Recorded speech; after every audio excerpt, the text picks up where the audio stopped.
tekad, kuatkan hati. Negeri ini memanggilmu kawan. Belajar, bergerak, berbagi untuk negeri. Guru penggerak, majukan pendidikan. Guru penggerak menghamba pada murid. Kreatif, rancang pembelajaran. Hargai potensi, tingkatkan prestasi. Lahirkan profil pelajar Pancasila. Belajar, bergerak. Assalamualaikum warahmatullahi wabarakatuh. Terima kasih atas waktunya Bapak Ibu hari ini sudah berkumpul di ruang kantor kita untuk melakukan penyebaran pemahaman dan pengalaman penerapan budaya positif. Konsep utama modul budaya positif yang pertama adalah perubahan paradigma belajar, yang kedua disiplin positif, yang ketiga motivasi perilaku manusia, yang keempat kebutuhan dasar manusia, yang kelima posisi kontrol restitusi, dan yang keenam keyakinan kelas, yang ketujuh segitiga restitusi. Ini adalah konsep utama modul budaya positif. Nah, disiplin positif yang terbayang di benak kita itu disiplin, sebuah kata disiplin itu menggambarkan tentang apa? Mematuhi peraturan, pembiasaan. Itu yang sering kita lakukan atau kita terapkan selama ini. Sekarang disiplin positif merupakan salah satu cara penerapan disiplin yang mengajarkan anak bertanggung jawab dan menumbuhkan kesadaran dari diri berdasarkan nilai-nilai kebajikan. Disiplin positif lebih ke arah disiplin diri yang dapat mengontrol diri dalam melakukan segala tindakan. Disiplin diri dapat membuat murid memahami dan menyadari berdasarkan motivasi internal, motivasi di dalam anak, bukan akibat paksaan, pujian, atau hukuman. Selama ini disiplin yang kita terapkan lebih ke arah pemaksaan. Ya, kita lebih ke arah pemaksaan karena kita harus, kamu tidak boleh seperti ini. Kita terapkan pada si anak, kamu harus seperti ini. Berarti disiplin yang selama ini kita terapkan, kita yang memaksa si anak. Tapi disiplin positif ini, si anak harus tumbuh dalam dirinya sendiri, kesadaran dirinya, harus ada nilai-nilai kebajikan di dalam disiplin positif yang kita buat di sekolah. Yang selanjutnya, motivasi perilaku manusia. Motivasi perilaku manusia ini ada 3 tahapan. Yang pertama, untuk menghindari ketidaknyamanan atau hukuman. Yang kedua, untuk mendapat imbalan atau penghargaan dari orang lain. Yang ketiga, untuk menjadi orang yang mereka inginkan dan menghargai diri sendiri dengan nilai-nilai yang mereka percaya. Selama ini motivasi anak-anak kita di sekolah sering di bagian mana? Apakah di bagian 1, 2, atau 3? 1 ya? Iya, sepertinya 1, untuk menghindari ketidaknyamanan atau supaya tidak mendapat hukuman. Iya, betul sekali. Tapi sekarang posisi kita di motivasi perilaku manusia ini di bagian ketiga ini, untuk menjadi orang yang mereka inginkan. Dengan tertanam di dalam diri mereka, itu mereka bisa menghargai diri sendiri dengan nilai-nilai yang mereka percaya. Selanjutnya, kebutuhan dasar manusia. Kebutuhan dasar manusia ini ada 5. Bertahan hidup, kasih sayang dan rasa terima kasih, rasa diterima, dan yang ketiga penguasaan, keempat kebebasan, yang kelima kesenangan. Kebutuhan dasar manusia ini biasanya anak-anak kita melakukan pelanggaran atau kesalahan karena gara-gara salah satu kebutuhan dasar manusia ini tidak terpenuhi. Misalnya dia mengganggu teman di kelas.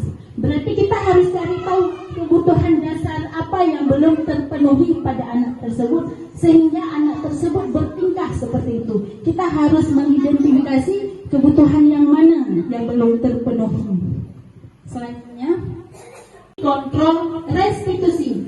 Posisi kontrol restitusi ini terdapat 5 posisi kontrol seorang guru, yaitu yang pertama, kita sebagai penghukum, yang kedua, membuat merasa bersalah, dan yang ketiga, sebagai teman, yang keempat, sebagai pemantau, dan yang kelima, sebagai manajer.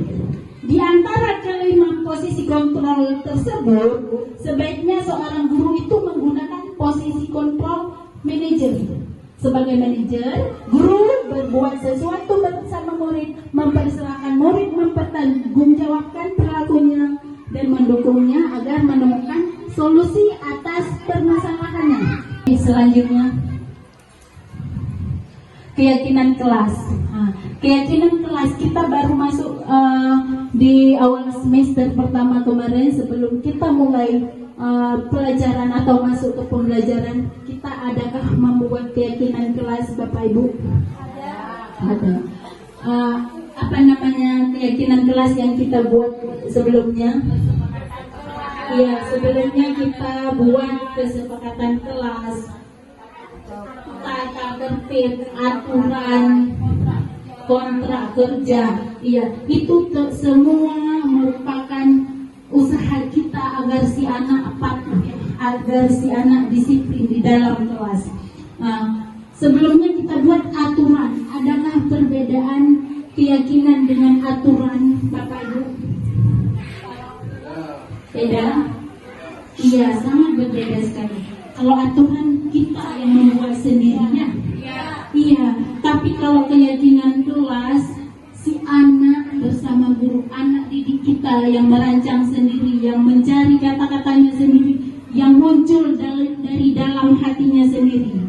Itu sama-sama kita buat keyakinan kelas. Kita sebagai guru hanya mengarahkan, anak sendiri yang mencari nilai-nilai kebajikan apa yang kita munculkan di dalam kelas kita. Guru berperan dalam mewujudkan terbentuknya keyakinan kelas dengan adanya kesepakatan antara guru dan murid. Sampai keyakinan itu sudah selesai dibuat, ditandatangani oleh murid-murid kita yang satu kelas itu bersama guru. Keyakinan kelas itu berupa pernyataan universal yang mudah diingat, dipahami, dan harus diterapkan dalam lingkungan sekolah. Tidak perlu banyak, Bapak Ibu. Cukup poin-poin yang mudah diingat oleh siswa kita. Di dalamnya harus terdapat nilai-nilai kebajikan seperti menghargai, menghormati, menyayangi. Dalam keyakinan kelas ini kita tidak boleh menggunakan kata jangan, tidak, itu tidak boleh menggunakan kata-kata. Kita harus menggunakan kata-kata yang positif.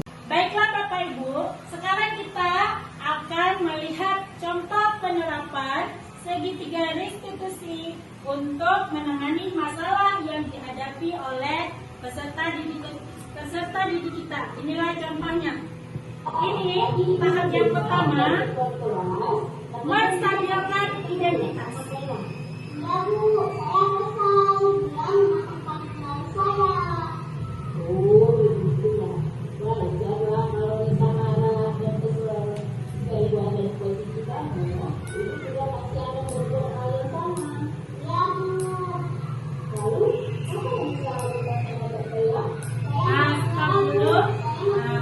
Ketika ditanyakan apa yang Nisa lakukan terhadap Kayla, ini namanya validasi tindakan yang salah. Menanyakan apa yang dilakukan terhadap temannya tadi.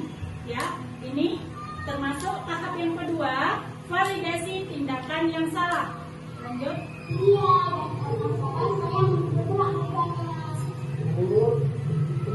pasti bisa berbuat seperti itu. Ada alasannya ya. Ya Bu, saya sangat kesal soalnya kemarin itu baru saya beli kemarin. Masa dia yang buat ya sampai keluar kata. Ya, saya bilang sama mungkin tidak benar kemarin baru dibeli kontainer. Itu sangat menghargai tindakan saya yang tidak benar dibeli dari kamu. Nah, stop dulu. Sekarang kita akan menyaksikan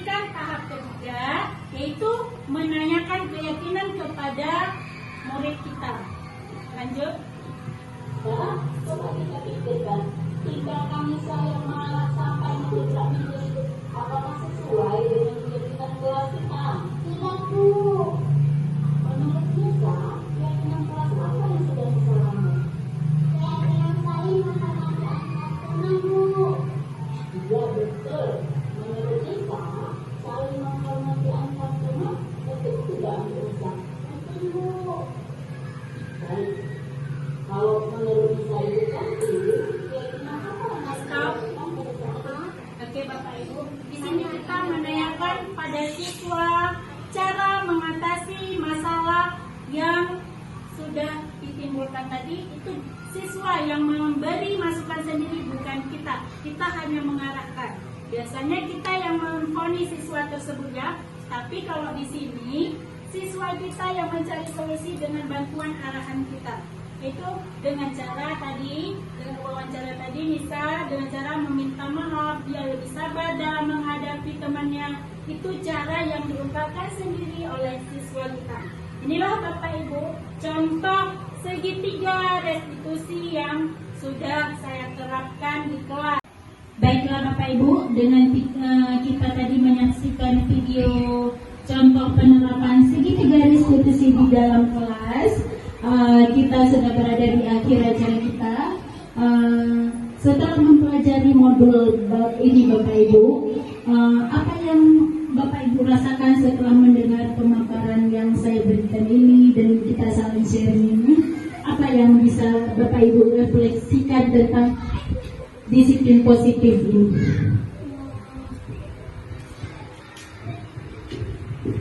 Terima kasih. Assalamualaikum warahmatullahi wabarakatuh. Dari penyampaian Ibu tadi, kami sangat menarik sekali dan banyak sekali ilmu yang kami dapat dari pemaparan Ibu tadi. Dan yang paling menarik sekali dalam video Ibu tadi. Di sini dalam penyelesaian masalah dengan murid kita menggunakan segitiga restitusi.